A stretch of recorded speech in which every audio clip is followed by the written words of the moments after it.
आप सभी का स्वागत है UP academy for civil services में। मैं हूं मानस पांडे और मैं आपको पढ़ा रहा था इंडियन इकोनॉमिक्स।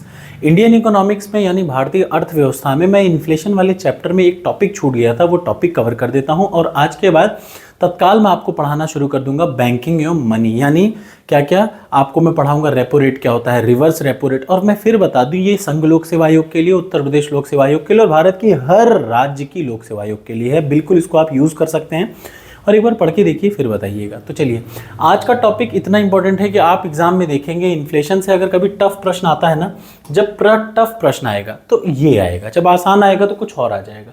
मैं आपको वन बाय वन आज की वीडियो में बता देता हूँ कि इन्फ्लेशन कुल कितने टाइप का होता है, कौन कौन से टाइप के इन्फ्लेशन होते हैं, आज की इस वीडियो में मैं कवर कर लूँगा। ठीक, सबसे पहले देखिए इन्फ्लेशन क्या होता है कि किसी भी चीज़ की कीमत में लगातार बढ़ोतरी, या इन शॉर्ट इंग्लिश में कहें तो persistent increase in general price level.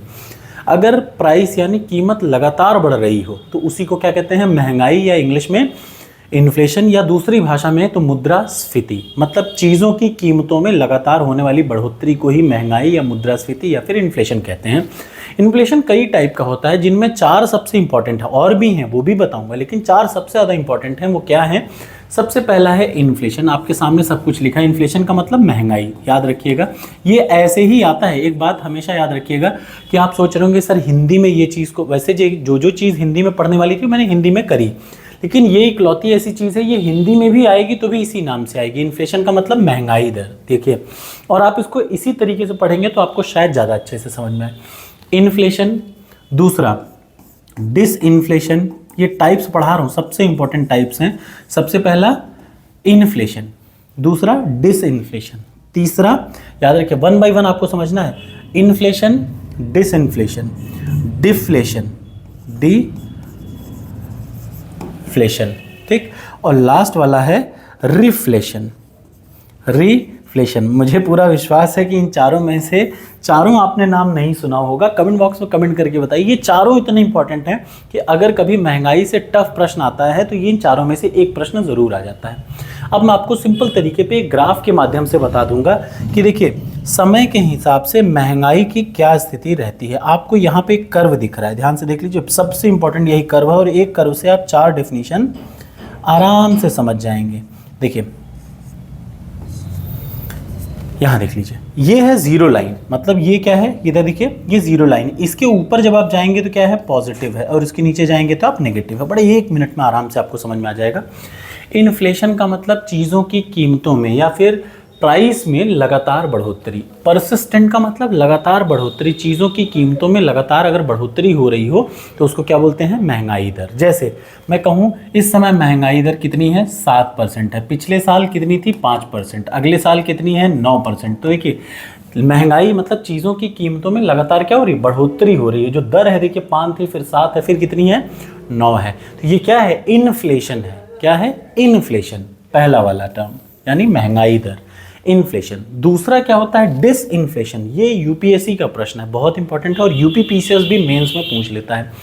Inflation का उल्टा क्या होगा, डिसइन्फ्लेशन। अंतर याद रखिएगा, चारों टर्म बहुत इंपॉर्टेंट है। इन्फ्लेशन का मतलब चीज़ों की महंगाई दर में लगातार बढ़ोतरी हो रही है तो इन्फ्लेशन, ठीक।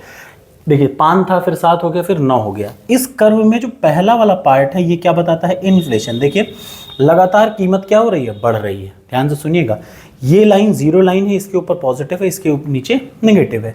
तो इसके ऊपर जैसे ही चलते हैं तो ये क्या है, इन्फ्लेशन। क्या है, इन्फ्लेशन। अब दूसरा टर्म आता है डिसइन्फ्लेशन। मुझे पता है ये थोड़ा सा टेक्निकल कॉन्सेप्ट है, लेकिन अगर आप उत्तर प्रदेश पीसीएस की तैयारी कर रहे हैं तो ये सब कॉन्सेप्ट बड़े ज़रूरी हैं, ठीक। अब दूसरा मैं आपको दिखाता हूँ डिसइन्फ्लेशन। जरा देखिए क्या होता है डिसइन्फ्लेशन। इन्फ्लेशन का मतलब 5 थी, फिर 7 है, फिर 9 हो गई। ये बढ़ रही है ना, ऊपर की ओर बढ़ रही है। अगर कह जाऊँ कि 9 से फिर 6 आ गई, घट गई, फिर 5 आ गई। अब देखिए पहले क्या थी, महंगाई बढ़ रही थी, अब महंगाई बढ़ अभी भी रही है, लेकिन उसका दर क्या हो रहा है, घट रही है। डिसइन्फ्लेशन का मतलब अभी भी पॉजिटिव है, महंगाई है, बिल्कुल है, लेकिन जीरो से ऊपर है। कैसे है, याद रखिए भाई, अगर बढ़ना 5 से 7, 7 से 9 बढ़ रही है ना, लेकिन यहाँ पे देखिए 6% हो जाए, 5% हो जाए, 4% हो जाए, तो अब आप ध्यान देख के बताइए, महंगाई बिल्कुल है लेकिन महंगाई की दर क्या हो रही है, उल्टी जा रही है, अभी भी पॉजिटिव है, यानी महंगाई है लेकिन 6, 5, 4% के हिसाब से, ठीक, जीरो के ऊपर है, याद रखिएगा। डिसइंफ्लेशन का मतलब यहाँ पे लिखा हुआ है, ध्यान से देख लीजिए, डिसइंफ्लेशन का मतलब है अगर डिक्रीज होता है इन्फ्लेशन रेट में, महंगाई दर में क्या हो रही है, घटोत्तरी होती है लगातार, तो उसको क्या बोलते हैं, डिसइंफ्लेशन। लेकिन याद रखना है जीरो के नीचे नहीं जाना है, नॉट गोइंग टू जीरो। ये देखिए यहाँ से ये वाला रेंज जो है, महंगाई दर क्या हो रहा है, घट रहा है, लेकिन क्या जीरो से नीचे गया, नहीं।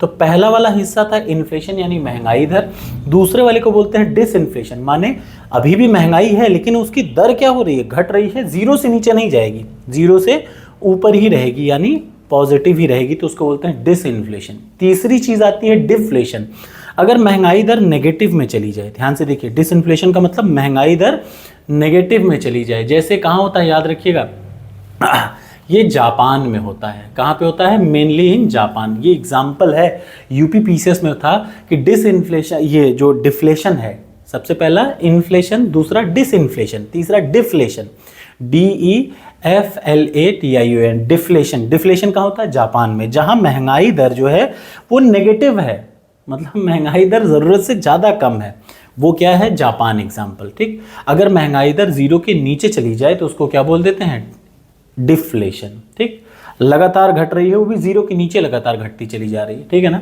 तो अब क्या है, चौथा आ जाता है रिफ्लेशन। अब अगर गवर्नमेंट सो देखे कि भैया महंगाई दर तो जीरो के नीचे लगातार बढ़ती चली जा रही, घटती चली जा रही, मतलब और नीचे चली जा रही है, तो गवर्नमेंट अब उसको सही करने का क्या करती है, मेजर करती है, अलग अलग तौर तरीके अपनाती है, तो धीरे धीरे महंगाई जीरो की तरफ, नेगेटिव से मतलब माइनस से जीरो की तरफ बढ़ रही है, उसको बोलते हैं रिफ्लेशन। मतलब जब प्राइस ज़रूरत से ज़्यादा नीचे चली जाए और गवर्नमेंट उसको क्या करे, इंक्रीज करने की कोशिश करे, कहाँ लाने की, जीरो तक लाने की कोशिश करे, तो उसको बोलते हैं रिफ्लेशन। तो कितने टर्म हो गए आज, इन्फ्लेशन, डिसइन्फ्लेशन, डिफ्लेशन और रिफ्लेशन। ये 4 टर्म बहुत इंपॉर्टेंट है, अगर कोई कंफ्यूजन हो तो इस वीडियो को बार बार 2 से 3 बार देख लीजिए। आपको मैं एक बार फिर से दिखा दूँ, सबसे पहला है क्या, ये क्या लिखा है, इन्फ्लेशन, ये क्या है, डिफ्लेशन, ये क्या है, डिसइन्फ्लेशन, और ये क्या है, रिफ्लेशन। सबसे पहले क्या है, कीमतों में मतलब महंगाई दर में बढ़ोतरी को बोलते हैं इन्फ्लेशन। महंगाई दर में अगर बढ़ोतरी की बजाय घटोतरी हो रही हो लेकिन जीरो से ऊपर हो तो उसको बोलते हैं डिसइन्फ्लेशन।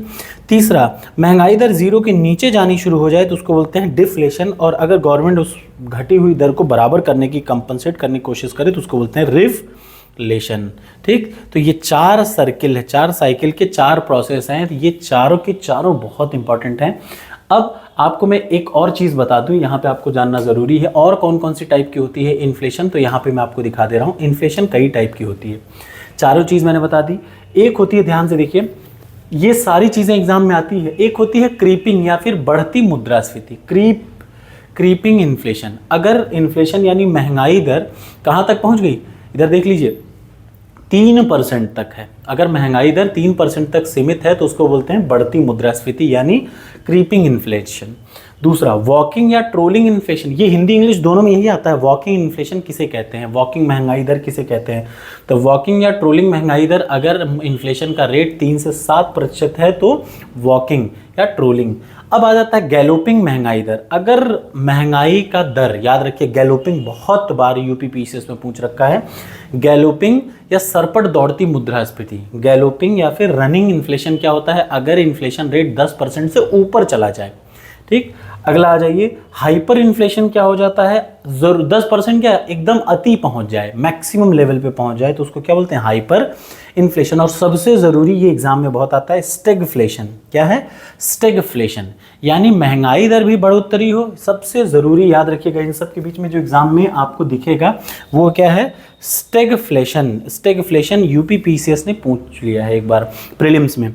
ये क्या होता है, स्टेगफ्लेशन क्या होता है, अगर महंगाई भी क्या हो रही हो, बढ़ रही हो, इन्फ्लेशन हो यानी महंगाई दर बहुत तेजी से बढ़ रही है और साथ में अनएम्प्लॉयमेंट यानी लोग बेरोजगार हो रहे हो। याद रखिए, महंगाई भी बढ़े और लोग भी बेरोजगार होना शुरू हो जाएं तो इस स्थिति को बोलते हैं स्टेगफ्लेशन। ये आपको बिल्कुल याद रहना चाहिए, एग्जाम के हिसाब से ये बड़ा इंपॉर्टेंट है। इसके अलावा और भी है, जैसे मिस्री इन्फ्लेशन। मिस्री इंडेक्स क्या होता है, rate of inflation plus rate of unemployment, दोनों को जोड़ दीजिए तो उसको बोलते हैं मिस्री इंडेक्स। ये भी यूपी पीसीएस में पूछ चुका है, ठीक है ना। अब इधर देखिए, ओपन इन्फ्लेशन एक टर्म है, ये भी, ये सारी है, ये पीडीएफ मैं आपको दे दूंगा, बिल्कुल परेशान मत होइए, जो ज़रूरी था मैं पढ़ा चुका। फिलहाल यहाँ देखिए, ओपन इन्फ्लेशन क्या होता है कि जो प्राइस लेवल हैं वो क्या है, अनकंट्रोल्ड हैं और गवर्नमेंट ने उस पर कोई रोकने का साधन भी नहीं लगाया। मतलब एक सिचुएशन जहाँ प्राइस लेवल बिना किसी रोक टोक के बढ़े, मतलब गवर्नमेंट उसको पकड़ने की कोशिश भी ना करे, तो उसको क्या बोलते हैं, उसको बोलते हैं क्या, उसको बोलते हैं वो सामने जो लिखा है ओपन इन्फ्लेशन। ठीक, कोर इन्फ्लेशन मैं आपको पढ़ा चुका हूँ, लेकिन एक बार फिर से बता दूं, उन चीज़ों को जो कि नॉन वोलेटाइल है, मतलब कोर इन्फ्लेशन उन चीज़ों को माना जाता है जो वोलेटाइल नहीं, जिनकी कीमतें लगातार नहीं बढ़ती। ठीक, जैसे खाने की कीमत कभी भी बढ़ती घटेगी, तेल की कीमत माने पेट्रोल डीजल कीमत कभी भी बढ़ घट सकती है, तो ये लोग वोलेटाइल है ना। तो कोर इन्फ्लेशन का मतलब जब वोलेटाइल चीज़ों को और फूड आइटम्स को हटा के मेजर करते हैं तो this is known as core inflation. ठीक, हेडलाइन इन्फ्लेशन का मतलब सारी कमोडिटी को कवर कर लिया जाता है, तो उसको बोलते हैं हेडलाइन इन्फ्लेशन। कैसी लगी ये वीडियो ज़रूर बताइएगा, इसमें मैंने आपको बताया है जितने भी टाइप की इन्फ्लेशन होती हैं। थैंक यू सो मच, मिलते हैं अगली वीडियो में, और वो इन्फ्लेशन की लास्ट वीडियो होगी, उसके तुरंत बाद, यानी ये भी वीडियो, अगली वीडियो आपको तुरंत मिल जाएगा। ये पूरी पीडीएफ आपको टॉपर्स कोड पे मिलेगी, सारे टेस्ट आपको टॉपर्स कोड पे देने हैं, इसका स्पेशल टेस्ट मैं बना चुका हूँ, आपको अपलोड करके टॉपर्स कोड पे मिल जाएगा। Thank you so much.